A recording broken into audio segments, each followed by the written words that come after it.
Саламатсыңдар ма балалар? Бізде қазақ тілі пән сабағы. Сабаққа қош келдіңдер. Бүгін өтетін тақырыбымыз үзіліс кезінде демалуға арналған ережелерді сақтаймын. Яғни мектептегі тәртіп ережелерін еске түсіреміз. Ал жалпы сабақтың тақырыбы хабарлы сөйлем.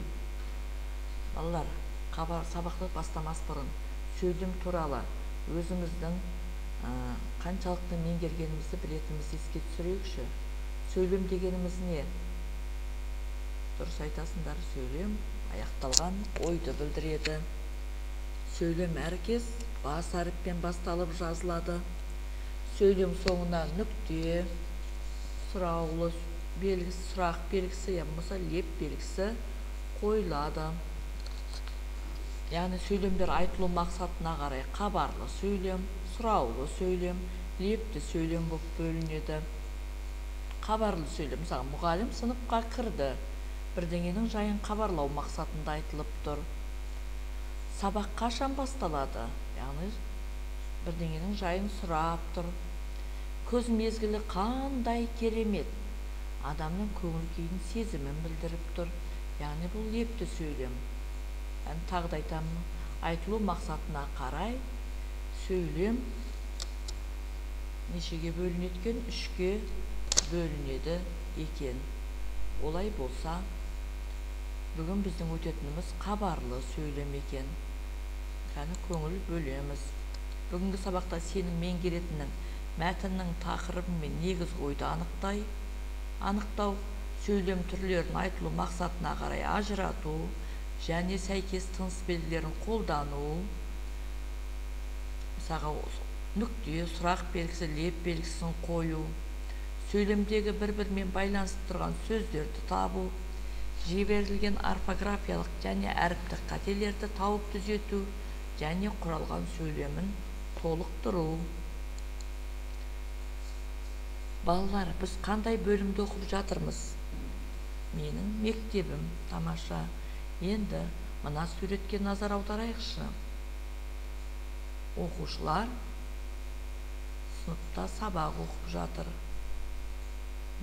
Сынып оқушылары ұйымшылдықпен сынып бөлмесін тазалап жатыр екен. Мұнда үзілісте балалар шахмат ойнап отыр екен. Бұл суретке қалай не деп айтылсақ болады? Яғни үзіліс кезінде балалар уақытын тиімді, тәртіпті пайдалана алды деп айтқымыз келіп тұр. Олай болса, біз қазір үзілісте деген тақырыпты оқимыз. Оқулықтың дағы 29-ші жаттығуға қараймыз. Ол үшін оқулықтың 88-ші бетінде балалар тақырып. Үзілісте Сәуле сынып ұжымының ұйымдастырушысы. Ол үзілісте кезекшілердің терезені ашып, тақтаны сүртіп қоюын ескертеді. Тақта сүрткішті үнемі дымқылдап қояды. Балалардың үзіліс кезіндегі тәртібін қадағалайды. Бірде Сәуле, біз үзіліс кезінде дұрыс демалуға тиіспіз. Ол үшін не істеу керек? Әркім өз ойын айтсын деді. Бұл Сәуленің сыныптастары екен. Сәуле осы сыныптың ұйымдастырушысы. Осындай біздің сыныпта да ұйымдастырушылар бар ма, балалар? Олар не істейді екен үзілісте? Терезені ашады екен, тақтаны сүртіп, келесі сабаққа дайындалып. Олар үзілісте өте тәртіпті, дұрыс демала алады екен. Дұрыс айтасыңдар. Үзіліс не үшін беріледі сонда, балалар? Үзіліс келесі сабаққа дайындық үшін беріледі. Үзіліс кезінде демалуға арналған ережелер құрастырып көрейікші. Оны дәптерге жазып, маған WhatsApp-пен жіберсеңдер болады. Яғни осы үзілісте әңгімесінде, мәтінде сыныптың жалпы тәртібін, ұйымдастырушылық қабілетін хабарлап айтып тұр, иә? Яғни бірдеңенің жайын хабарлау мақсатымен айтылған сөйлемді хабарлы сөйлем дейді. Хабарлы сөйлемнің соңына нүкте қойылады. Мысалға мынау айтып оқып көрейікші. Оқушылар мұражайға барды. Не қылды? Оқушылардың мұражайға барғанын хабарлап тұр. Тағы да осындай мысалдар келтіре қояйықшы. Біз сабақ оқыдық. Тамаша. Мен серуенге шықтым. Өте тамаша. Сабақ аяқталды. Міне, бір нәрсенің жайын хабарлау мақсатында айтылып тұр бұл сөйлемнің барлығы, иә? Есімізде сақтап, ережені жаттап аламыз. 30-шы жаттығу. Дәптерді ашамыз. Сөйлемді көшіріп жазамыз.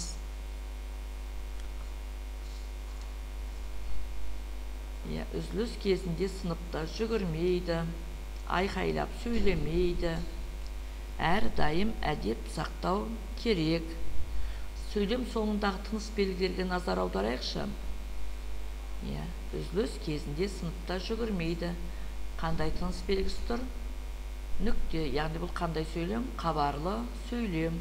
Айқайлап сөйлемейді. Нүкте тұр. Яғни бұл да хабарлы сөйлем. Әрдайым әдеп сақтау керек. Бұл да хабарлы сөйлем. Тағы да есімізге түсірейік. Хабарлы сөйлем дегеніміз не еді? Бірдеңенің жайын хабарлау мақсатымен айтылған сөйлемді хабарлы сөйлем дейміз. Хабарлы сөйлемнің соңына нүкте қойылады екен. Яғни берілген сөйлемді көшіріп жаздыңдар ма, балалар? Сөйлем соңындағы тыныс белгілер туралы аңғарып айта аламыз ба?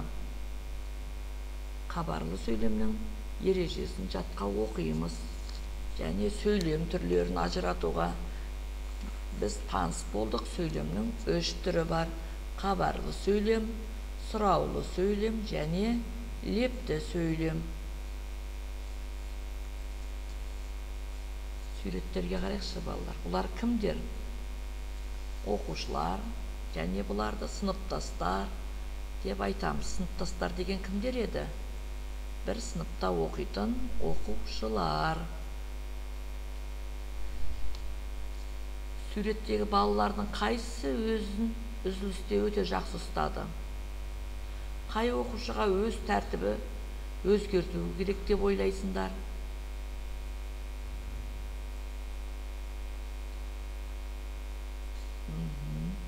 Екінші және 5-ші, 6-шы. Бірінші қатардағы 1-ші, 3-ші, 4-ші суреттегі балалар өте тәртіпті, инабатты, ұқыпты, өз уақытын тиімді пайдаланатын балалар деп есептейміз, иә?